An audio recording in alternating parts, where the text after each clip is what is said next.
Gracias, muchas gracias. Bueno, el honor es total y completamente mío de estar aquí con ustedes en esta reunión tan linda, tan emotiva, con gente de todas las edades, con señoras bailando, un chamamé ahí al lado, con niños. Y quiero agradecer especialmente a Daniel Escurra, que no sé si ya llegó, por esta invitación que me hizo para venir aquí a reunirme con ustedes. Yo voy a dirigir. ¿Sí se escucha bien ahí atrás? No, sí, ok, gracias. Porque yo no los veo, yo veo hasta aquí nomás 4 o 5 filas, después ya es un mar de gente, ¿no? Hola. Ah, yo voy a hablar o a decir algunas palabras cortas, con las cuales espero no aburrirlos demasiado, acerca de la coyuntura actual en América Latina, en estos gobiernos y estos pueblos en emergencia, esto que se ha llamado el giro a la izquierda en América Latina, y que tiene muchas maneras de interpretarse. Voy a En ese recorrido voy a establecer o tratar de establecer algunos puntos de comparación para ver si podemos también pensar a la Argentina, por supuesto dentro de ese proceso de emergencia, dentro de esa rebeldía, dentro de esa subversión hacia el orden o hacia los órdenes dominantes, pero también algunos puntos de comparación con lo que se llamaría la estructuración o la historia de los otros países. Porque en América Latina, por supuesto, somos todos sumamente similares, tenemos muchas igualdades, muchas formas de ser comunes, pero también tenemos muchas diferencias. Y nuestra historia, la historia de cada uno de nuestros países, condiciona también las salidas, las soluciones para eso que llamamos liberación latinoamericana. El modelo de liberación no puede ser el mismo para todos los países, porque la historia y la conformación de nuestras repúblicas, de nuestras naciones, por supuesto que tampoco es la misma. Entonces este pequeño recorrido tiene 3 partes. ¿Perdón? Bueno. Este recorrido tiene tres partes pequeñas. Por un lado, quisiera hablarles un poco acerca de la colonialidad del poder o la condición colonizada de nuestros pueblos aún hoy en día, con un rapidito repaso histórico, si ustedes me permiten, claro. Y un segundo punto que tiene que ver con eso que yo llamo la estructuración o las diferentes formas en que nuestras repúblicas, en que nuestras naciones, en que nuestras sociedades se diferencian entre sí, se parecen, pero también se diferencian entre sí. ¿Cuáles han sido también los procesos políticos particulares que han seguido 3 naciones, 3 sociedades de las cuales voy a hablar puntualmente? En primer lugar el caso de Ecuador, en segundo lugar el caso de Bolivia y el tercer caso de mi país de origen, de Venezuela. Yo el miércoles pasado estaba preparando un poco el esquema para conversar hoy con ustedes e hice un tiempo o un esquema donde cada uno de los países tenía un tiempo igual, ¿no? Unos 10 minutos cada uno, más o menos. Pero al día siguiente, el jueves, hubo un golpe de Estado en Ecuador. Entonces me cagó el esquema, como dicen ustedes aquí. Así que voy a tratar...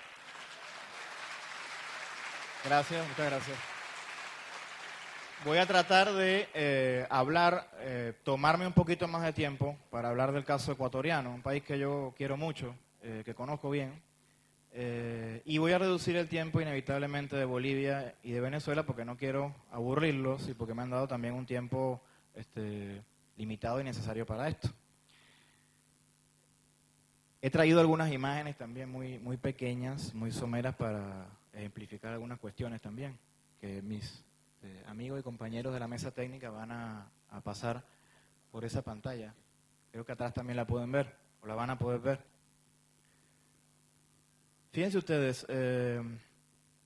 si algo nos hace latinoamericanos a todos es, por un lado, la identidad, o esas diversas identidades que se componen en una sola, y que podemos definir como latinoamericanos, o como lo latinoamericano, ¿no? No solamente un idioma común, un lenguaje común, más allá de los diferentes dialectos o las diferentes formas de hablar que uno encuentra en los distintos países y también a lo interno de los países. Por supuesto no es lo mismo el acento de un cordobés que de un porteño o que de un salteño, ¿no? Pero todos tienen características comunes que los hacen llamarse argentinos y comparado con los demás países todos tenemos características comunes que nos hacen llamarnos latinoamericanos. Para los que queremos y estamos orgullosos de ser latinoamericanos, por supuesto, Mariano Grondona probablemente no quiera ser latinoamericano, pero para los que sentimos un orgullo con eso y sentimos un sentimiento de pertenencia a lo latinoamericano, esa es la principal característica que nos hace un todo, que nos hace poder identificarnos, ¿no? Poder conversar, poder tener las mismas características, o más o menos las mismas características. Pero hay una segunda condición, hay una segunda cuestión que también nos unifica, esta vez en términos negativos, no necesariamente positivos. Y esa segunda cuestión es el patrón, el sistema o la matriz, como ustedes quieran denominarlo, de poder bajo la cual estamos todos hoy en día y antes también, desde hace 500 años, subyugados, sometidos.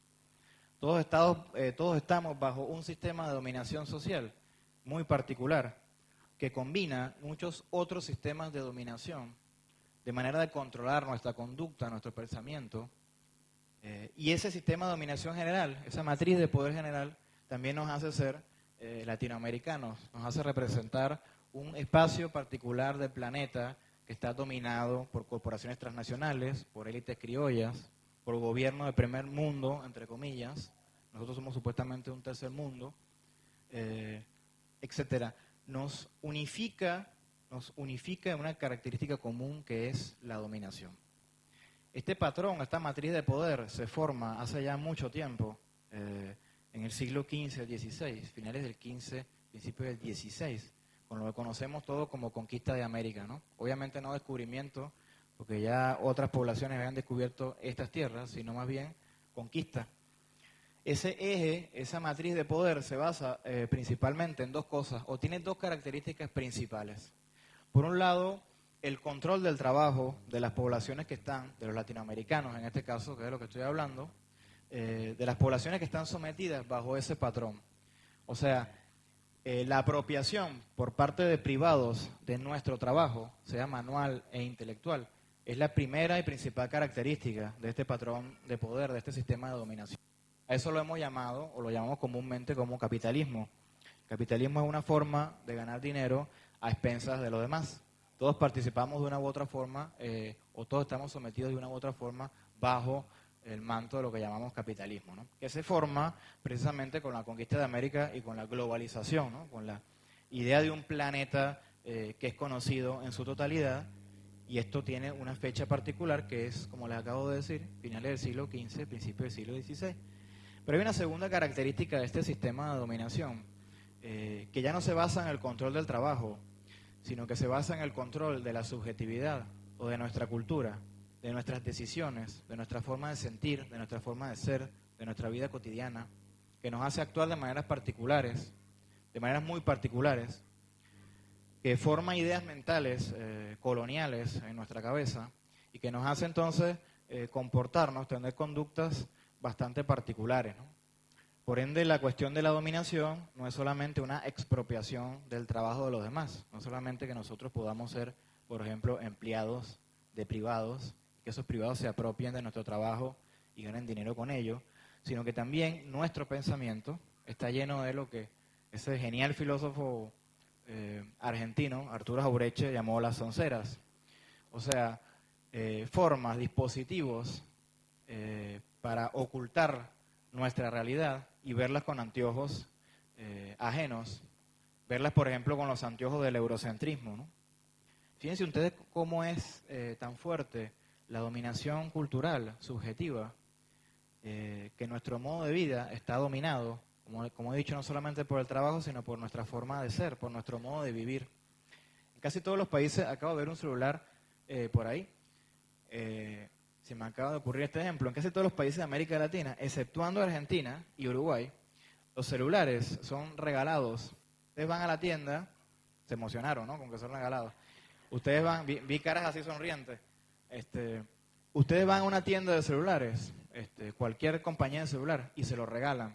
porque el costo de producción de la compañía que fabrica ese celular, holandesa, finlandesa o norteamericana, que son las tres principales, es virtualmente cero.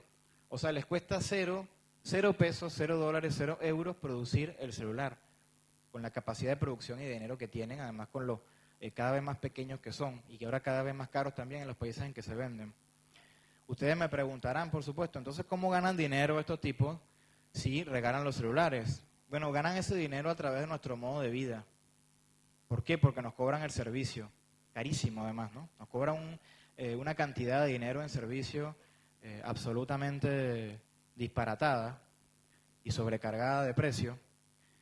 El celular se puede regalar como materia prima, ¿no?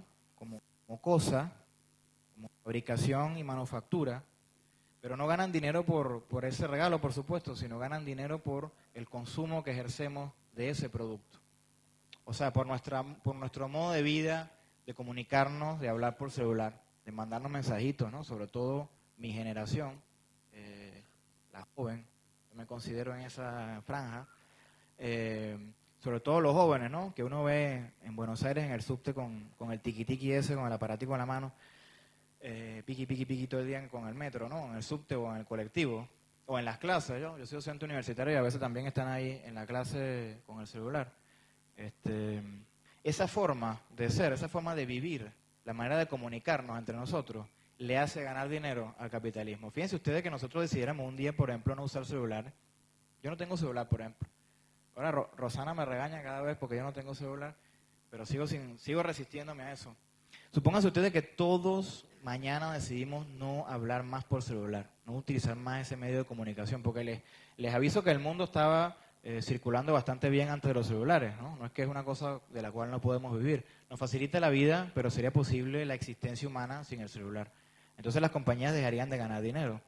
Pero estaríamos dispuestos nosotros, nuestra subjetividad, nuestra cultura, estaría dispuesta a dejar de utilizar el celular o dejar de utilizar el Messenger. Una compañera dijo que sí, mucha gente aquí, una señora adelante, dicen que no. Fíjense ustedes, la cosa no es entrar ahora en que si sí o si no, podemos eso discutirlo después. El asunto que quiero ejemplificar, que quiero mostrarles, es cómo nuestra forma de vida, cómo nuestra forma cotidiana de vida es también o está articulado con un ejercicio de dominación. Con estos dos patrones, con estos dos sistemas, el control del trabajo y el control de la subjetividad, hay articulados otros sistemas de dominación en los cuales también participamos cotidianamente. No solamente el capitalismo, no solamente el eurocentrismo, sino, por ejemplo, también lo que llamamos comúnmente como machismo o como patriarcado. Los hombres estamos en una posición de dominación sobre las mujeres, que son consideradas en esta época de la modernidad como casi un objeto, ¿no? Podríamos dejar de ver todos un día Tinelli, por ejemplo, con las mujeres semidesnudas.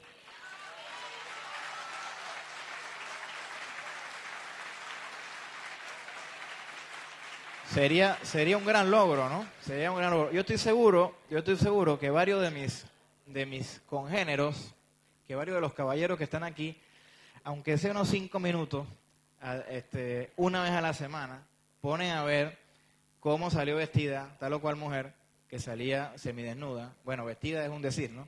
En el programa de Tinelli, ¿no? Entonces, fíjense ustedes, esa pequeña sintonización de Tinelli, o esa larga sintonización de Tinelli, por ejemplo, o comprar la revista esa que ponen sobre mujeres en los kioscos, ¿no? Donde el 80% de la portada es un culo u otra cosa.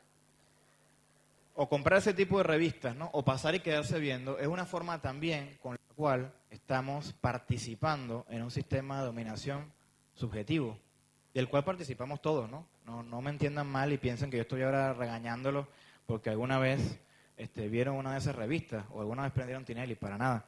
Lo que quiero decir es que todos participamos en mecanismos, en sistemas de dominación de los cuales no nos damos cuenta, precisamente porque forma parte de nuestra vida cotidiana, precisamente porque forma parte de nuestra subjetividad, porque forma parte de nuestro sentido común, ¿no? Cómo no ver Tinelli un día, cómo no hablar por celular, etcétera. Entonces, estas dos cosas, el pensamiento, la memoria histórica, lo que pensamos acerca de nuestra historia, las perspectivas de conocimiento, los imaginarios sociales, todo eso participa en estos profundos mecanismos de dominación. sociólogo peruano, Aníbal Quijano, le ha puesto a esto el nombre de colonialidad del poder. La manera en que esa explotación, esa apropiación del trabajo y de la subjetividad se combinan entre sí y se combinan además con otros sistemas de dominación, como por ejemplo el patriarcado, que conocemos comúnmente como machismo, ¿no? Tendríamos, por supuesto, otros sistemas de dominación. El racismo es un sistema de dominación que ha sido profundamente eficaz en América Latina. Fíjense ustedes que a todo lo que estamos aquí, o casi todo lo que estamos aquí, Clarín, La Nación, etcétera, nos denomina cabecitas negras. No porque seamos necesariamente negros de color de piel, sino porque tenemos una mentalidad de negro. Vaya denominación racista, ¿no? Que todavía sigue existiendo hoy en día con mucha eficacia y con mucha potencia. Entonces, nuestra América Latina está unida también con este negativo manto de dominación, de poder, que se cierne, que se yergue sobre nosotros y que nos impone también una colonización de la vida, de nuestra subjetividad, de nuestro trabajo, de nuestras relaciones de pareja, de la amistad, del amor, etcétera. Esa forma, ese sistema, esa matriz de poder entonces también nos unifica y nos ha unificado históricamente como latinoamericanos, ¿no? Una triste historia, unas venas abiertas, como diría Eduardo Galeano, todavía hoy en día, que también nos hacen similares en muchas cosas. La independencia latinoamericana en el siglo XVIII y todos los movimientos independentistas o preindependentistas que se articularon durante el siglo XVIII y XIX, por lo menos de Tupac Amaru para adelante, plantearon como reivindicación principal una democratización de las relaciones sociales y la igualación de las clases, de los estamentos, de las etnias, de las identidades sociales, ¿no? Pero todas esas conquistas breves, todas esas victorias breves, fueron rápidamente apropiadas o expropiadas por élites criollas. Por ejemplo, el proceso de independencia que se gesta en América Latina en el siglo XIX, que este año celebramos con mucho orgullo y por todo lo alto. Y yo además quiero hacer un paréntesis aquí para decirles que deben sentirse muy orgullosos por la manera en que se celebró el Bicentenario en Argentina y compararlo como se celebró el Centenario también aquí. Fue realmente algo maravilloso.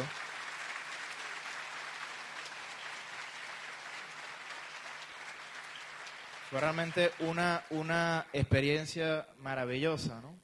De un centenario que celebró la exclusión de las poblaciones indígenas, de las poblaciones afrodescendientes, que celebró una especie de migración o de blanqueamiento poblacional general, que es una gran mentira, es uno de los grandes mitos de la memoria histórica tradicional en Argentina y en otros países también del Cono Sur, ¿no?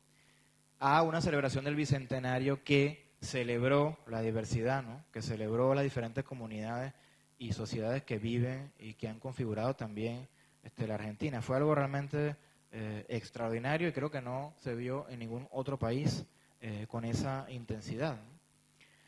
Entonces, fíjense ustedes este proceso de descolonización, de primera descolonización que se da en el siglo XIX en América Latina con los movimientos de independencia, con un Bolívar, con un Sucre, con un San Martín, con un Artigas. Es un proceso que consigue la democratización de una parte de las relaciones sociales y económicas y políticas, por supuesto también. Cuando digo sociales me refiero a todas estas cosas. Pero ese proceso de descolonización es rápidamente apropiado por élites criollas que se forman también rápidamente, velozmente en nuestro país. Piensen ustedes en lo que le pasó a nuestros libertadores poco después de la independencia. San Martín muere en el exilio, Artigas muere en el exilio, asesinan a varios independentistas interesantes como Manuel Belgrano, por ejemplo. Bolívar muere perseguido en el exilio, Sucre muere asesinado cruzando el camino entre Ecuador y Colombia. Todos los hombres y mujeres que pudieron representar un proceso real de descolonización del trabajo, de la subjetividad, toda la gente que pensaba seamos libres y que lo demás no importe nada, fueron apartados de ese proceso de liberación. Entonces se formaron élites criollas ligadas a poderes coloniales, blancas, caucásicas, con ciertos imaginarios, con ciertos apellidos que vienen desde hace mucho tiempo atrás, desde la colonia, como élites, ¿no? Y esas élites controlaron la nación, controlaron el Estado y nos ordenaron cómo vivir además. Todos los países latinoamericanos tienen esto en común, aunque tuvimos algunas también diferencias. En los países del Cono Sur, por ejemplo, incluyendo Argentina, la estrategia de estas élites criollas, de estos Mitre, de estos Roca, etcétera, de estos Sarmiento también, fue eliminar o tratar de eliminar a las poblaciones aborígenes o los pueblos originarios. Saludos a los compañeros de los pueblos originarios que están aquí. Además, un fuerte abrazo. Espero conversar con ustedes ahora. Se gestó entonces un proceso de genocidio, una conquista, tipo la conquista del oeste norteamericana, muy brutal en Argentina, hacia el sur y hacia el norte del país, tratando de eliminar a las poblaciones indígenas, que no podían ser parte de la nación blanca, por supuesto. Mismo proceso pasó en Uruguay, donde prácticamente eliminan a todos los pueblos indígenas en una sangrienta batalla, en realidad una masacre llamada Salsipuedes. En Chile pasa todavía hoy lo mismo, hay compañeros mapuches hoy presos y bajo la sentencia de una ley de terrorismo inventada en Estados Unidos contra el mundo musulmán y ahora aplicada en América Latina alegremente por el gobierno chileno. Ese es el caso más o menos del Cono Sur, ¿no? Además un favorecimiento de la inmigración europea para que fuera sangre trabajadora que viniera a modificar la estructura floja o no trabajadora de nuestra república. Un poquito más arriba del Cono Sur, países como Brasil, Colombia, mi Venezuela, se instauró un mito, una ideología encubridora de las diferencias étnicas y raciales, porque era imposible aplicar una estrategia de genocidio hacia esas poblaciones. La cantidad de afrodescendientes, que en estos países es de más del 40%, y de indígenas que asciende casi al 20%, repito, en Brasil, Venezuela y Colombia, hacía imposible que las élites criollas pudieran plantear o imaginar siquiera una estrategia de eliminación, ¿no? O de matanza generalizada. Entonces crearon un gran mito de que todos somos mestizos en el sentido de ser blancos y de que no hay diferencias raciales. Pero resulta que en esos países los afrodescendientes y los indígenas tienen los peores trabajos. En Colombia, por ejemplo, fíjense ustedes que el 90% de los afrodescendientes está por debajo de la línea de la pobreza. ¿Es una casualidad esto? ¿O es que a los negros no les gusta trabajar? Por supuesto que no. Es un ejercicio de poder, de dominación, basado en el racismo. Estos números son también parecidos en Venezuela, son también parecidos en Brasil. Fíjense ustedes, un ejemplo de esto pueden verlo, esas novelas terribles, le pido disculpas, que producimos en Venezuela todavía. Perdón, sinceras disculpas.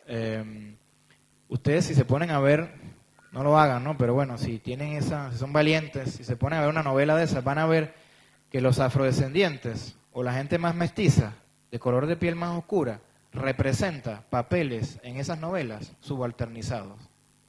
O sea, representa los peores papeles que puede haber en la novela. La sirvienta doméstica,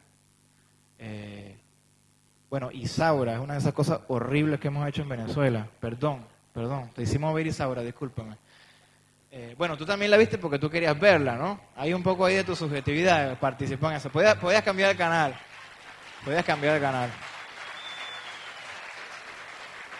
Fíjense ustedes que estas poblaciones entonces representan unos papeles terribles, ¿no? Las empleadas domésticas, los papeles que la gente menos quiere hacer, ¿no?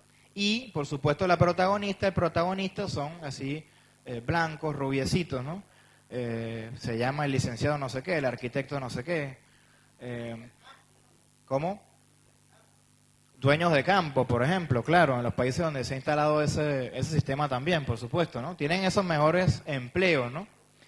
Subiendo un poquito más, yéndonos esta vez al norte de Sudamérica, pero yéndonos hacia el lado del Pacífico, países como Bolivia, Perú y Ecuador tuvieron un proceso similar, pero al mismo tiempo diferente, porque aquí la población indígena es muy grande, es de más del 60% en estos tres países, en Ecuador, en Bolivia y en Perú. Entonces la estrategia no solamente fue de mestizaje, sino también de exclusión profunda de las poblaciones indígenas, que también más de un 90% de la población indígena, por ejemplo en Ecuador y en Perú, vive por debajo de la línea de la pobreza. ¿Y qué es esto? Otra vez pregunto, ¿que no les gusta trabajar a los pueblos indígenas? ¿Que son flojos? ¿Que son brutos? Etcétera. No, que están bajo un sistema de dominación basado en la raza o una idea inventada de raza que los excluye de la participación libre y democrática en la sociedad. En algunos países ya no, en Bolivia y en Ecuador ya no, pero hace mucho tiempo o desde hace mucho tiempo ha sido así. Si subimos un poco más, ya en Centroamérica, Panamá, para arriba, hasta México, nos encontramos con procesos también parecidos y a la vez disímiles. En un país como en Guatemala, por ejemplo, la población indígena fue, en el siglo XX, en el pleno siglo XX, fue tratada de exterminar a través de una guerra genocida, de la cual un ejemplo de esa resistencia la compañera Rigoberta Menchú, un ejemplo de la resistencia a esa guerra genocida.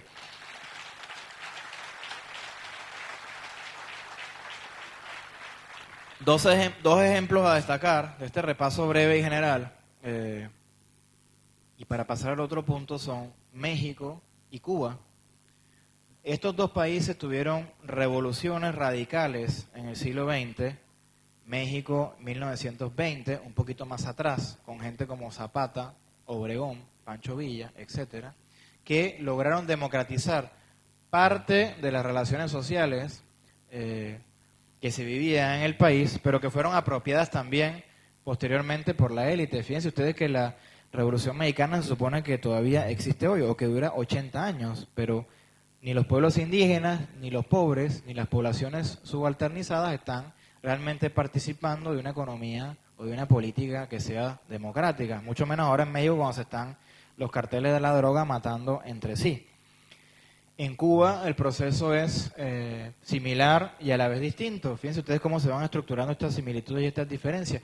Por un lado, una revolución radical en 1959, un proceso de larga revolución que ahora está en una especie de, no lo quiero llamar crisis, pero en un momento difícil. Raúl Castro acaba de votar gente o de desemplear gente del Estado y Fidel acaba de hacer unas declaraciones un poco raras. En todo caso, Cuba es un país que logró democratizar profundamente como ninguno las relaciones económicas, las relaciones en cuanto al trabajo y también las relaciones subjetivas. No hay un país donde la educación sea mejor que en Cuba en nuestra América Latina. No hay un país donde la salud sea mejor en nuestra América Latina como lo es en Cuba. No obstante, algunos sistemas de dominación en Cuba siguieron perviviendo. Por ejemplo, el racismo. Vean ustedes a los compañeros del Partido Comunista Cubano, si son blancos, si son negros. Por lo general son blanquitos. Entonces ahí también hay una especie de, fíjense ustedes, en un proceso de revolución radical, del cual tenemos muchas cosas que aprender, que a mí en lo personal me ha dado mucho, un país que yo quiero muchísimo, todavía perviven esas estructuras difíciles de cambiar, ¿no? Como la compañera la linda compañera que ahorita habló, que está por ahí, y que está aquí hoy participando con nosotros, pero por ahí miró Isaura, ¿no? O cualquiera esa novela horrible que hicimos en Venezuela. Es bastante difícil, todos participamos de esa relación de dominación subjetiva, y es bastante difícil salir de ella, ¿no? Bastante difícil salir de ella. Pero lo que hemos atravesado estos años, lo que estamos atravesando estos años, es un momento particular de emergencia, o sea, y con emergencia me refiero a emergente, ¿no? Algo que está emergiendo, de un cambio inédito en nuestra sociedad, en nuestras naciones. Y no hay vuelta atrás para ese cambio.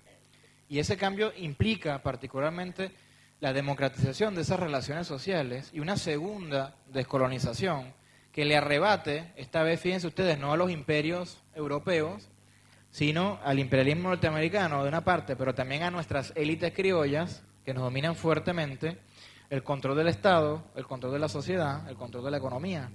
Eso es lo que se llama, o lo que se ha llamado comúnmente el giro a la izquierda en América Latina, ¿no? Bien heterogéneo, con países como Bolivia, Ecuador, Argentina, Venezuela, Uruguay, ¿por qué no? Brasil está a punto de ganar una candidata mujer bien interesante en Brasil, con un vicepresidente afrodescendiente, a pesar de toda la guerra mediática que le han metido encima. Esto me da pie quizás a poder hablar un poco de estos tres casos, de los cuales yo quería también conversar hoy con ustedes. De estos casos de Ecuador, en el cual me voy a detener bastante, y de Bolivia y Venezuela, que voy a tocar con un tiempo más corto, gracias a lo que pasó el jueves viernes en Ecuador. ¿Será que puedo ver el...? Muchas gracias. Están adelante que yo. Fíjense ustedes, ese mapa que tienen ahí, ustedes lo pueden ver atrás con esa pantalla, ¿verdad? La gente que está allá. ¿No lo ven? ¿Se puede ver para allá? No. Sí. Por la luz no se ve. Bueno.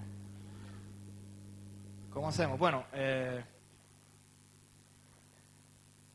no sé qué decirles. Acérquense un poquito, quizás. Ese mapa que está ahí es el mapa de Ecuador, es un mapa de una división política de Ecuador. Como ustedes saben, es un país que está en el Pacífico latinoamericano, en una especie de sanduchito, de alfajor, entre Colombia, país donde todavía está muy fuerte la derecha y el imperialismo, y Perú, otro país donde también está muy fuerte, a pesar de los movimientos sociales de todos los países, donde está también muy fuerte el proceso imperialista, ¿no? Y la derecha. Les explico un poquito la estructura de Ecuador, para que la tengan en cuenta. Ecuador se divide regionalmente, así como uno puede hablar de Argentina, de NEA, NOA, Patagonia, Cuyo, etcétera. ¿Sí? Ecuador se divide en tres regiones de derecha a izquierda. El lado que está hacia Colombia y Perú, es decir, el lado contrario del mar, es la Amazonía ecuatoriana, la región de la Amazonia. El lado central, de donde dice, si no sé si lo llegan a ver, pero donde dice Esmeralda, Pichincha, Cotopaxi, para atrás, para el sur, es los Andes, o es la Sierra Central, se llama así, la Sierra Central. Y el lado, por supuesto, que está pegado al mar, es lo que se llama la costa, o el Pacífico. La organización política de Ecuador, fíjense ustedes cómo es tan importante la región, las regiones ecuatorianas, que la organización política de Ecuador, por ejemplo, indígena, y también de otros partidos, se basa en estas regiones. Por ejemplo, el movimiento indígena de la Sierra Central es la CONAIE, la Coordinación de Nacionalidades Indígenas del Ecuador, y la parte de la Amazonía tiene otra diferente organización que se llama la ECUNARI, que es la coordinación de los pueblos indígenas para la Amazonía, los cuales han estado siempre peleados con el gobierno de Correa. Curiosamente, aunque la CONAIE, la que está en la Sierra Central, ha estado aliada a él. Ecuador es un país que tiene una estructura bastante particular y algunas similitudes que yo creo que ustedes pueden encontrar con Argentina. Es un país rico en petróleo, es un país rico en recursos mineros. Ahora precisamente hay una fuerte discusión entre pueblos indígenas y gobierno de Correa por estos recursos mineros. Y es un país también que tiene una buena cantidad de tierras cultivables. La mayor parte de la producción económica de Ecuador se basa en cultivar esas tierras. El problema es que esas tierras, desde el siglo XIX, están en manos de muy pocos dueños, dos en realidad. El principal es un tipo que se llama Patricio Noboa. Noboa fue el candidato presidencial que adversó a Rafael Correa en las elecciones donde Correa obtuvo la victoria por primera vez. Noboa tiene algo así como el 45% de todo el territorio de Ecuador.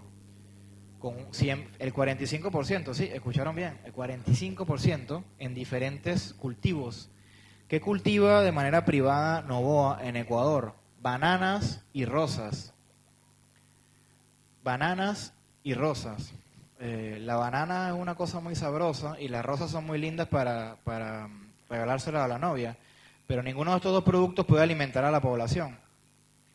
Cualquier país que necesite liberarse, que necesite salir de esta dominación, necesita obviamente o requiere de tierras cultivables con cereales, por ejemplo, ¿no? Que son parte de la dieta básica de todos los seres humanos. La banana, ¿cuál es el negocio de la banana y de la rosa? La banana es un postre de lujo que se vende, o que lo vende Ecuador, Noboa, sobre todo en Francia y en Estados Unidos, y por los cuales, por supuesto, obtiene una enorme ganancia. Y la rosa también se vende parte de América Latina y también en Estados Unidos, por supuesto, como un producto, fíjense ustedes, de subjetividad, cuando uno le regala a una novia una rosa, ¿no? Una rosa roja, blanca o amarilla. Fíjense ustedes que eso es interesante, porque en Venezuela, por ejemplo, las rosas, dependiendo del color, tienen un significado particular. Una rosa roja significa amor o pasión. Una rosa blanca significa agradecimiento. Por ejemplo, cuando uno le regala a un profesor una rosa, ¿no? Tiene la idea de ser un agradecimiento, o a los padres, ¿no? Y la rosa amarilla implica desesperación. Si usted regala una rosa amarilla, es que están desesperados, ¿no? Si la mujer de ustedes... Si la mujer de ustedes llegó a la casa y los encontró en algo que no tenían que estar haciendo, entonces tienen que presentarse el día siguiente con un ramo grande de rosas amarillas, que quiere decir algo así como: mi amor, estoy completamente arrepentido y desesperado por el error que acabo de cometer. Fíjense ustedes entonces, el 45%, o sea, casi la mitad de las tierras ecuatorianas cultivables está siendo utilizado en dos cultivos de apropiación privada que no tienen absolutamente nada que aportarle a la población. No se puede vivir de bananas y mucho menos de rosa, por más que uno esté desesperado. No se puede vivir sin el cultivo de cereales, por ejemplo, de arroz, ¿no? de carbohidratos que forman parte de la dieta básica de cualquier población humana. Esta estructuración privada de los recursos cultivables de la tierra ha condicionado toda la historia económica y política de Ecuador, hasta el surgimiento, por supuesto, de los movimientos sociales con fuerza.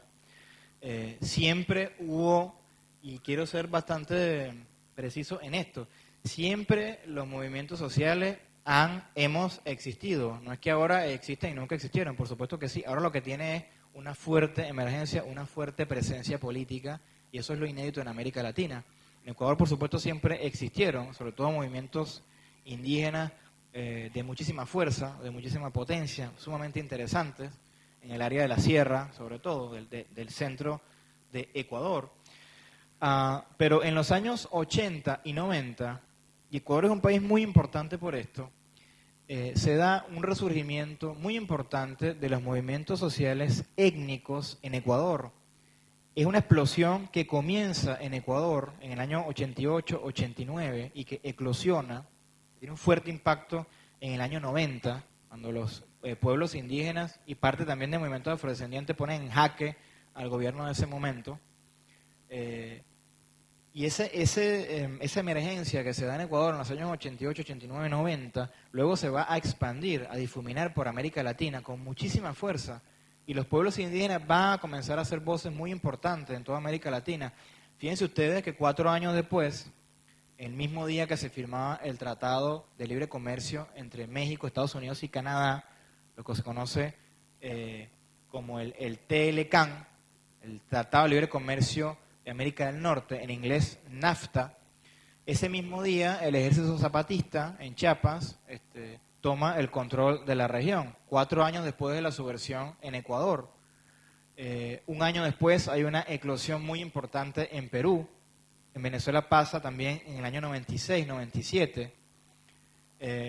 Si tenemos una serie de expansiones, de difusiones del proceso de reivindicación indígena, que es muy importante en Ecuador, porque les recuerdo otra vez que la población indígena asciende a más del 60%.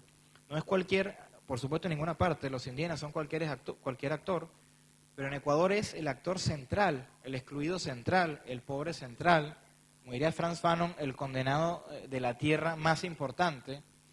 Por ende, donde estén los pueblos indígenas, va a estar también la nación, de alguna u otra forma. Ese movimiento indígena que comienza a gestarse del 88 para adelante, forma un partido político que se llama Pachacutic. Ustedes seguramente conocieron Pachacutic o Pachacutic, que en algún momento de los años 90 se alía con Lucio Gutiérrez. Lucio Gutiérrez es un ¿Qué pasó? Ah, ¿me quieres tomar una foto?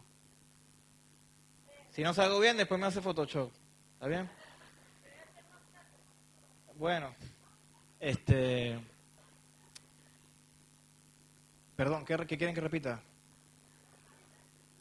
Pachacutic, bien. Entonces Pachacutic tiene una alianza en los 90. Pachacutic es un partido indígena, partido político indígena, y se alía en los 90 con un tipo llamado Lucio Gutiérrez. Lucio Gutiérrez es un militar, como todos los militares, ¿no? Sobre todo ecuatoriano, que intenta un golpe de Estado a mediados de los años 90 y que luego se lanza al ruedo electoral, se lanza a la presidencia de la República, apoyado por el partido Pachacutic y por un partido que él funda que se llama Sociedad Patriótica, ¿no? Estos dos partidos le consiguen muchos votos a Lucio Gutiérrez y el tipo obtiene la presidencia de Ecuador con una diferencia abismal sobre el otro candidato, que es un tipo que viene de la élite criolla rancia, ¿no? Una especie de, lo que podría ser en Argentina, una especie de unión cívica radical, algo así, ¿no? O sea, una élite criolla rancia, ¿no? Que viene de hace mucho tiempo, que se vincula a ciertos sectores, bueno, una élite criolla rancia, hay que decirlo, después de la experiencia de los primeros años del siglo XX, ¿no? Fíjense ustedes que esto ya está marcando un cambio importante en Ecuador. No gana un actor político de la derecha tradicional ni de la élite criolla, sino gana un tipo nuevo, militar, llamado Lucio Gutiérrez, con el apoyo de un partido indígena. El problema es que este Lucio Gutiérrez, 2 o 3 meses después de haber tenido el mando de Ecuador, o sea, de haber ganado la presidencia, viaja a Estados Unidos, hace un discurso horrible, porque todos estábamos muy emocionados con Lucio Gutiérrez, ¿no? Y veíamos los discursos del tipo y decíamos, mira, está Lucio Gutiérrez ahí, qué interesante. Resulta que se tira un discurso en Estados Unidos diciendo que lo ayuden a desarrollarse, se mete en una deuda externa terrible, mantiene la base militar de Manta, que ya no está, pero que estaba en Ecuador, en esa época todavía, y ejerce unas medidas económicas neoliberales absolutamente disparatadas, que ocasionan, por supuesto, unos enormes niveles de pobreza en Ecuador. O sea, Lucio Gutiérrez traiciona la causa de los movimientos sociales con la cual había ganado. Estos movimientos sociales, el Pachacutic todavía para este entonces, y otros movimientos sociales también, ejercen una fuerte presión sobre Lucio Gutiérrez y lo logran sacar de la presidencia de la nación hace pocos años. Lucio Gutiérrez se va al exilio, a Brasil, y comienza a reorganizarse con su partido Sociedad Patriótica, y es la cara principal, además, del golpe de Estado del jueves en Ecuador. Rafael Correa, un actor nuevo en la política, un economista estudiado en Estados Unidos.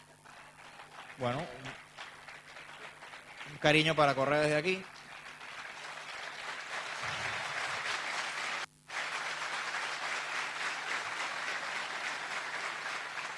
Rafael Correa. Mire, la derecha es tan bruta que ayer estaba leyendo La Nación. Hay que leer El Enemigo también, ¿no? Para enterarse de qué es lo que están pensando. Y entonces pusieron Fernando Correa. O sea, ni siquiera saben cómo se llama el tipo. Ni siquiera lo pueden buscar en internet. Fernando Correa. Bueno, Rafael Correa, que es un actor nuevo en la política, un economista graduado en una universidad norteamericana, pero un tipo profundamente comprometido con Ecuador, hablante del quechua. Rafael Correa habla perfectamente el quechua, la lengua indígena principal de Ecuador. Aparece en la política con el apoyo de estos movimientos sociales indígenas y con aglutinando, ¿no? Poniendo bajo su manto, como han hecho estos grandes líderes populistas latinoamericanos, varias agrupaciones de izquierda que son de alguna u otra forma alternativas a la política tradicional. ¿Podemos poner la imagen de Correa, por favor? Estoy hablando de Correa ahí, la que viene, ahí está, mira.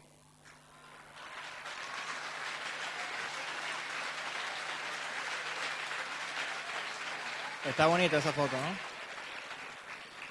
Entonces, bueno, Correa logra aglutinar un gobierno de cohesión nacional de todos estos sectores de izquierda, logra cohesionar un movimiento diferente de democratización real de las relaciones sociales en Ecuador, y por supuesto tiene detrás, como es una característica común de nuestra América Latina también, todos estos representantes de los sistemas de dominación, que traté de describir al principio, que comienzan a hacerle jugadas políticas, económicas e incluso sociales para tratar de desestabilizar su gobierno. Cualquier intento de democratización social, de revolución, de subversión radical, necesita reunir dos características en cualquier lugar del mundo, y particularmente en América Latina. Uno, ser exitoso. Si un movimiento se plantea como reivindicativo, como revolucionario, como una subversión radical, y no logra un éxito en sus políticas gubernamentales, ¿no?, en su manera de gobernar, entonces, bueno, hay un grave problema. Este éxito es quizás un denominador común de estos procesos que estamos teniendo en Argentina, en Ecuador, en Bolivia, en Venezuela. Pero la segunda condición, que es la que voy a decir a continuación, es la más difícil de mantener. Y esa segunda condición es que ese éxito del gobierno dure, o sea, duradero en el tiempo. Y el duradero en el tiempo no son 10 años, sino son muchos más. Es decir, es necesario que estos procesos de subversión, de revolución radical, puedan construir una hegemonía en el tiempo, puedan en el largo plazo seguir siendo exitosos, seguir siendo reivindicativos. Y lo que estamos viviendo en esta coyuntura latinoamericana son intentos de parte de estos sujetos y estas estructuras, no solamente son Noboa, Lucio Gutiérrez y los demás, sino también, por supuesto, Estados Unidos, etcétera, y las compañías y los medios de comunicación de cada uno de estos países, ¿no? Lo que están intentando, por supuesto, es no darle continuidad a este éxito, ¿no? Que estos procesos de reivindicación, de revolución, de subversión radical no sean exitosos, que se caigan, ¿no? Y fíjense ustedes cómo se arman estos golpes de Estado, estos intentos de desestabilización con la misma receta en todos los países, ¿no? ¿Cómo fue el golpe de Ecuador el jueves? La policía, una cosa local, la Policía Nacional, Ecuador tiene la característica particular de que la policía es nacional, es para todo el país, no hay policía como el caso de Argentina para cada una de las provincias, o como el caso de Venezuela, que en Venezuela tiene tantas policías, cada alcaldía, cada partido, cada municipio tiene una policía. Creo que somos el país que más tiene policías. Tenemos policías para regalar. Lo que han terminado siendo la policía en Venezuela, por ejemplo, fíjense ustedes este problema, es que han sido fuerzas de choque de la derecha, ¿no? Cuando hay un alcalde de derecha en un municipio, entonces manda a la policía a reprimir gente, o a caerse a plomo con los chavistas, ¿no? O a reprimir a los movimientos sociales, ¿no? Volviendo al caso de Ecuador, se plantea entonces el jueves una cosa, fíjense ustedes, sumamente local, sumamente doméstica, casi que una pelea de una vecindad, ¿no?, entre vecinos, o una pelea entre marido y mujer en una casa, ¿no? La policía está reclamando reivindicaciones salariales, se está quejando porque le quitaron un bono, una cosa completamente sencilla, ¿no? Y eso ocasiona, supuestamente, fíjense cómo se arma el escenario mediático, eso ocasiona supuestamente que Rafael Correa vaya a conversar con ellos, lo secuestren, ¿no?, o lo tomen, no lo dejen salir, no le den libertad, y esa pequeña eclosión doméstica, ese pequeño problema de vecindad, ¿no?, ocasiona que sectores, también por una cosa así doméstica, espontánea, ¿no?, porque aquí no hay nadie metido detrás de esto, sino es toda una cosa así al azar, cierto sector de los militares toma el aeropuerto de Quito, cierto sector de la Policía Nacional toma la ciudad de Guayaquil, que es la segunda ciudad más importante, y Guayaquil, fíjense ustedes, que está al sur de Ecuador, no es cualquier cosa. Guayaquil es el centro industrial de producción manufacturera de Ecuador, de manufacturas, y es donde está la élite criolla con más concentración. Todos nuestros países tienen un lugar de concentración de la élite criolla. Guayaquil es el lugar de concentración de estos sectores rancios de dominación, que participan en nuestra dominación. Se revela la Policía Nacional, salen empresarios a declarar, eso no lo van a ver en la televisión, pero salieron empresarios a declarar que Correa tenía que renunciar, a pedir la amnistía de los policías. Un sector, también fíjense ustedes, de la Marina, sale también con unas declaraciones diciéndole a Correa que esa ley nueva de la Policía Nacional o de servicios públicos era incorrecta. Y todo esto se nos muestra como si fuera una cosa espontánea, como si fuera ponerse ahí a jugar a los dados, cuando en realidad, por supuesto, es un plan profundamente armado, que no le salió por los sectores profundamente armados, por los sectores de la derecha y por las élites dominantes, que deviene o que está articulado, que está pensado como un golpe de Estado en contra del presidente Correa. Pero se nos hace pensar que es una cosa doméstica. Entonces, claro, nuestras dos organizaciones rancias también, de organización de gubernamentalidad regional, la OEA y las Naciones Unidas, que son como servilletas llenas de moco o trapos sucios, salen con unas declaraciones. Y fíjense ustedes, esto es común a todos los golpes de Estado. Ya lo voy a mencionar con Bolivia y con Venezuela rápidamente. Salen con unas declaraciones institucionalistas donde dicen, bueno, esperemos que se resuelva todo en Ecuador, como si fuera una pelea otra vez doméstica, ¿no? Como le enseña a uno desde pequeño, que uno tiene que meterse en los conflictos entre marido y mujer, ¿no?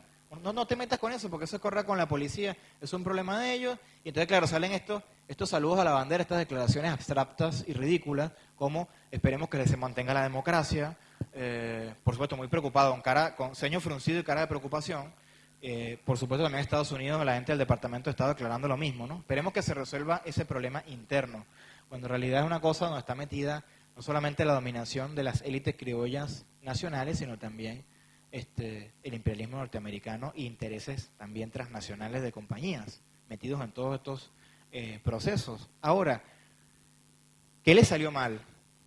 ¿Qué le salió mal el jueves, el viernes? ¿Qué le salió mal en Bolivia? ¿Qué le salió mal en Venezuela? ¿Qué le está saliendo mal también en Argentina y en otros países?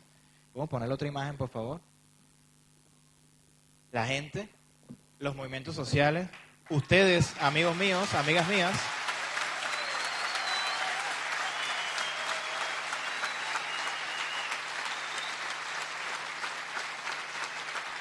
Y esta, fíjense, es otra característica común. Los tipos son tan brutos y tan racistas que no cuentan con que hay una población sosteniendo a esos gobiernos. Es Correa un tipo que bajó de una nave espacial y que ganó la presidencia porque sí. No, obviamente hubo un pueblo que lo votó, pero hay un pueblo que lo acompaña, que está detrás de él, que da la vida por Rafael Correa, que fue a dar la vida en el hospital.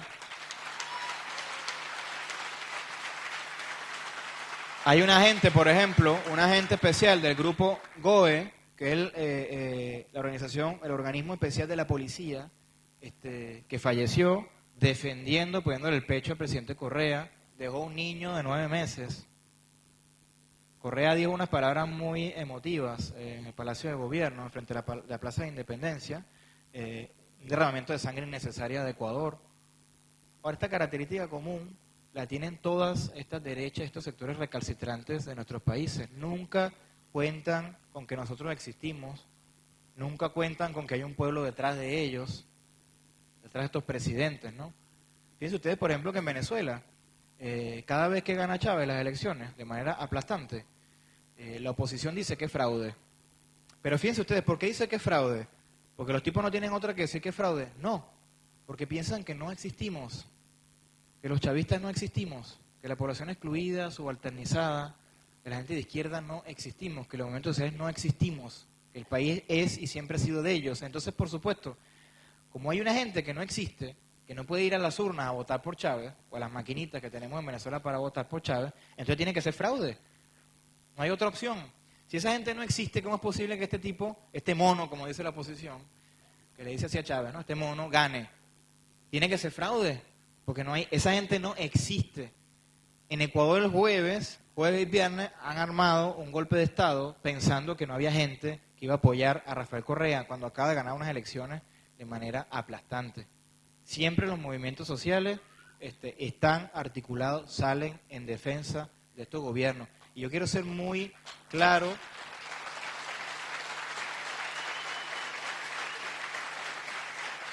Quiero ser muy claro, muy específico en esto. Ustedes, amigas, amigos, compañeros y compañeras, todos son parte de esto. Aquí debería haber una foto de ustedes que no la puede ver porque hoy nos estamos conociendo. Pero yo les prometo que la próxima vez que hable de estas cosas, en alguna de las fotos que están tomando por ahí los compañeros, los voy a poner, con el permiso de ustedes, por supuesto, sin Photoshop, los voy a poner como un ejemplo también de eso, cuando hable de Argentina, ¿no? Fíjense ustedes, este proceso de Ecuador, que rápidamente acabo de contar, y que voy a acelerar un poco el paso porque se me ha pasado el tiempo rápidamente. Cuando uno está a gusto, siempre se le pasa el tiempo rápidamente. Einstein definía así la relatividad, ¿no? Decía, en una conferencia de prensa le preguntaron a Einstein cómo podía traducir esa teoría de la relatividad para que todo el mundo la entendiera. Entonces él dijo, bueno, la relatividad es esto. Cuando ustedes están sentados encima de un carbón caliente, pueden estar sentados encima de ese carbón un segundo y ese segundo les va a parecer una hora. Pero cuando están con la mujer que aman, dice Einstein, una hora les va a parecer un segundo. Esa es la relatividad, ¿no? Y así mató a los periodistas. Entonces, bueno, podemos poner la otra. Bien, pasemos rápidamente a Bolivia. Bolivia, un país sin mar, la gran crisis identitaria boliviana es no tener mar. Fíjense que Bolivia tiene un área muy grande y muy importante que tiene una fuerte concentración de élite criolla blanca. Bolivia también es un país donde la población indígena es muy numerosa. Eso que están viendo ahí, o que creo que pueden ver, que se llama Santa Cruz, al lado de Brasil, a la derecha de ustedes, esa área de Santa Cruz es un área secesionista, es un área que quiere separarse, que tiene un movimiento independiente, entre comillas, reivindicando autonomía. Es un área industrial, fuertemente industrial, que ha creado en Bolivia un imaginario, o sea, ha autocreado un imaginario donde ellos son supuestamente los que mantienen la economía del país, o sea, que el resto del país, lleno de cholos o de collas, como dicen despectivamente en Bolivia, aunque la etnia colla es una etnia indígena, no trabajan, entonces ellos mantienen al resto del país. El año 2008, ustedes se acordarán, tuvimos un proceso en el mes de septiembre, agosto-septiembre, muy grave con esa área que se llama de la Media Luna, ¿no? Que no solamente es Santa Cruz, sino también es el área de El Beni, que está más arriba, ahí pegadito a Santa Cruz, y también el área de Pando, que está al lado de El Beni. Esos tres estados segregacionistas, ¿no? Esos tres estados que supuestamente mantienen el motor de producción de Bolivia, tienen por supuesto no solamente gobernadores opuestos a Evo Morales, sino además gobernadores bien racistas y de élite criolla, que además son dueños de muchas empresas, ¿no? Se llama la medialuna porque forma esa especie de medialuna, esa especie de configuración, ¿no? En el norte en el nororiente del país. El año pasado también tuvimos hubieron algunos enfrentamientos entre pueblos indígenas y criollos en esta área, pero sobre todo en el 2008, en septiembre del 2008, varios hermanos indígenas fueron asesinados por manos de criollos en un movimiento de autonomía. Y en un movimiento que también, fíjense ustedes cómo van todas estas cosas pareciéndose las unas a las otras. Un movimiento también, un proceso político que se nos hizo ver, que se nos mostró como una especie de problema local, cuando en realidad todo estaba armado también para darle un golpe de Estado a Evo Morales, para tratar de volver a poner en jaque a la población indígena que se ha levantado en Bolivia. ¿Podemos poner la imagen de Evo, por favor?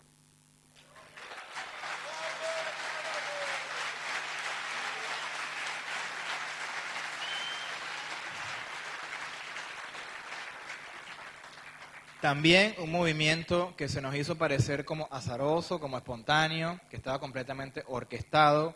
También un movimiento político y militar que se nos hizo, o que se hizo parecer como, no solamente que no estaba orquestado, sino que además no tomó tampoco en cuenta a las poblaciones y los movimientos sociales que apoyan al presidente Evo. ¿Podemos poner la otra imagen, por favor?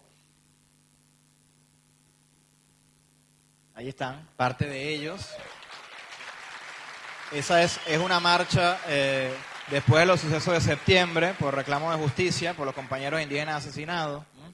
También no contaron con que existía la gente, con que estaban los pueblos indígenas, con que estaban los movimientos sociales apoyando al presidente Evo Morales, con que nadie iba a salir a defender la unidad de una Bolivia, ¿no?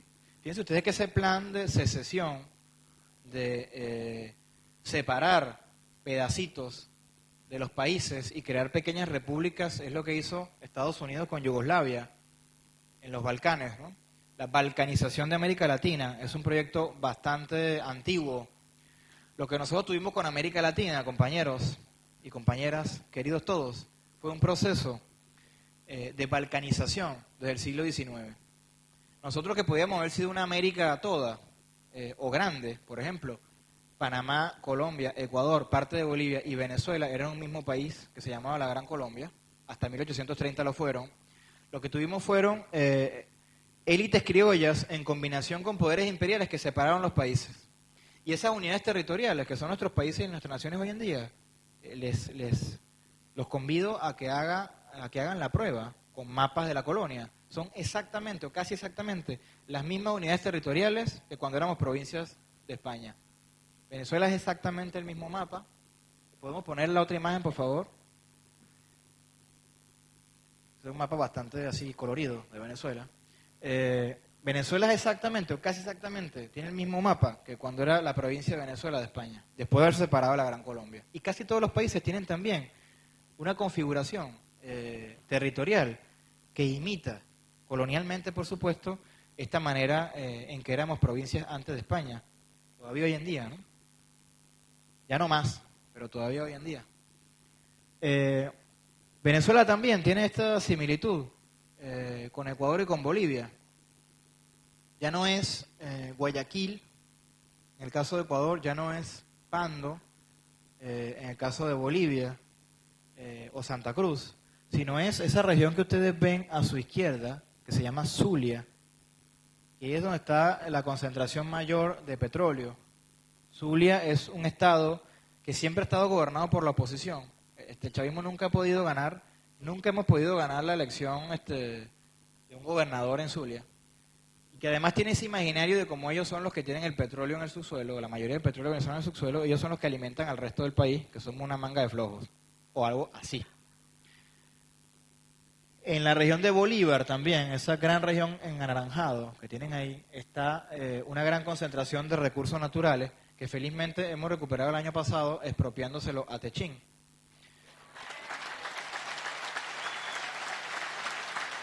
Después de todo el escándalo que hubo aquí con La Nación, ¿no? Que el chavismo se estaba apropiando de las compañías argentinas, vendiéndonos, fíjense ustedes, como si Techín fue una compañía argentina con una compañía privada. ¿Qué Argentina va a hacer esa compañía? Esa compañía es de dueños privados. La compañía argentina es una compañía que sea de todos en realidad, ¿no? Una compañía que sea de la nación. Como debería ser el petróleo, por ejemplo, ¿no? Aquí también. Fíjense que el proceso venezolano es bastante largo, solamente voy a decir algunas cosas. Es un proceso que inicia, que conforma una especie de punta de lanza en el año 98, porque crea una experiencia que luego va a ser también continuada por Bolivia y por Ecuador, que es la redacción, la configuración, la creación de una nueva Constitución Nacional. Yo creo que eso es algo que debemos pensar también para otros países, ¿no? La nueva Constitución venezolana que se organiza que se empieza a gestar en el año 99, en el año 99, y que luego he imitado este proceso, ¿no? por Bolivia y por Ecuador, tiene la característica de democratizar en texto constitucional. El texto constitucional es lo que ordena, o se supone que va a ordenar las relaciones sociales en una nación, en una sociedad, ¿no? De democratizar esas relaciones en todo nivel, a todo ámbito. Y esa constitución la acompañan además leyes orgánicas, leyes de aplicación, de tierra, de pesca, etcétera, ¿no? En un intento, en letra jurídica al menos, de poder llevar esta inclusión social a todos los sectores, ¿no? El proceso venezolano es el más largo de todos, tiene ya 11 años. El año pasado cumplimos 10 años.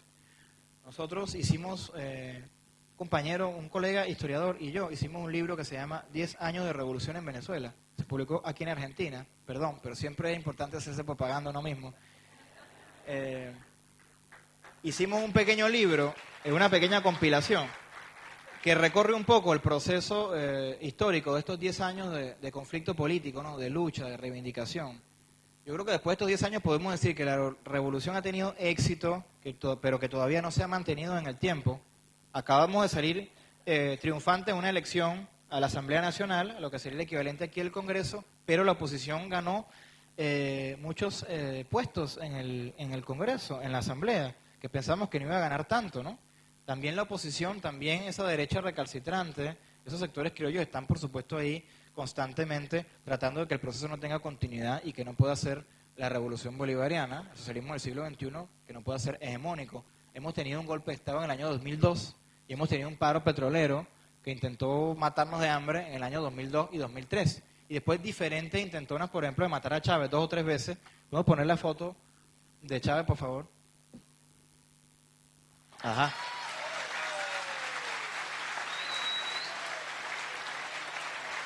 Chávez y Bolívar atrás, ¿no? Esos 2 intentos también, se repite otra vez la historia, hechos por estas élites criollas, con la Asociación de Estados Unidos. La presencia norteamericana en Venezuela es muy profunda y muy difícil, no solamente porque es una presencia económica, sino también porque es una presencia subjetiva, con mucha fuerza de nuestra subjetividad hasta el modo de vida norteamericano todavía. Fíjense ustedes que nuestra pasión nacional no es el fútbol como el resto de América Latina, sino el béisbol. El único país de Sudamérica donde el fútbol no es la pasión nacional deportiva es en Venezuela, donde el béisbol, un invento gringo, es la pasión. Es mi pasión todavía, me encanta el béisbol, ¿no? Estoy ahí dominado también, por supuesto, con esa subjetividad. Y en Venezuela se juegan 2 cosas muy importantes que quiero mencionar rápidamente. Una es un lugar geopolítico que está en el centro de América, del continente americano. Si ustedes ven todo el mapa de América, está en el medio. Y además de eso tienen las reservas petroleras más grandes de América Latina y las terceras en el mundo, después de Omán y de Arabia Saudita. Les pongo solamente un número para que se den una idea. La ganancia de PDVSA, que es la compañía nacional, Petróleos de Venezuela, es de 300.000 millones de dólares anuales. La ganancia neta, sin descuento de salario, ni inversión, ni nada. La ganancia neta, no bruta, sino neta. Y el presupuesto del Estado Central en Venezuela, o sea, todo lo que tiene el Estado Central para gastar, repartiéndole a las provincias, a los estados provinciales, a la alcaldía, etcétera, más lo que invierte el Estado Central, que es uno de los presupuestos del Estado Central más altos en América Latina, es de 100 millones de 100.000 millones de dólares. O sea, la compañía petrolera gana vendiendo petróleo 3 veces el presupuesto del Estado Central. Díganme ustedes si la élite criolla y Estados Unidos no quiere también participar de esa jugosa ganancia.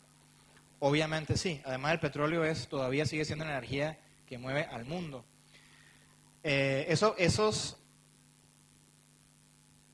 momentos en los cuales nos han puesto en jaque 2002, 2003, 2004 otra vez, 2006, 2007 también, que son hitos históricos en el proceso de constitución, de hegemonía de la revolución bolivariana, también han sido apoyados masivamente por un pueblo subalternizado. ¿Podemos poner la otra imagen, por favor?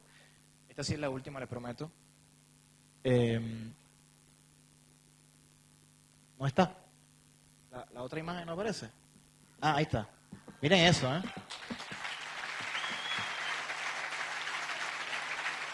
Esa es la avenida Bolívar, es como nuestra 9 de julio. Miren ese mar de gente, perdóname, pero me hace sentir muy orgulloso. Ese mar de gente que apoya al presidente Chávez, que ha resistido los embates del capitalismo, de la colonialidad del poder, que lo resiste todavía, y que es también una característica común. Por eso las mismas imágenes las traje yo para compartirlas con ustedes hoy. Quiero cerrar con esto, ¿no? Por lo general pensamos que hay un presidente o una presidenta, ¿no? Y que ellos por supuesto son sujetos sumamente importantes, pero a veces pensamos que son lo único, ¿no? La única persona que tiene o las únicas personas que tienen agencialidad, ¿no? Que participan en las acciones de reivindicación, que son la punta de flecha, ¿no? Que son los únicos que de alguna u otra forma tienen voz, tienen voto o dirigen bien o mal nuestros destinos. Pero en realidad, si hay algo común en esta América, nuestra, querida y dominada, pero en proceso de liberación, es que todos nuestros países tienen, incluso los que tienen gobiernos de derecha como Perú y Colombia, fuertes movimientos sociales que no están dispuestos a negociar nuestro futuro ni el futuro de nuestros hijos. Y quiero recalcar aquí que ustedes, compañeros queridos, compañeras queridas, son parte de estos procesos de emergencia, de estos movimientos sociales. En ustedes está, y en los otros compañeros, por supuesto, que no están hoy aquí, que también forman parte de este proyecto, este hermoso proyecto nacional y popular de emancipación, de liberación definitiva, son el motor de estos procesos en América Latina. Siéntanse orgullosos de ello.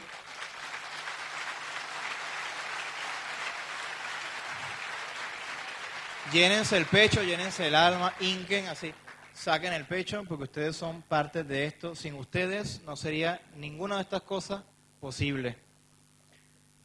Voy a terminar aquí. Muchas gracias por su atención. Espero no haberlos aburrido.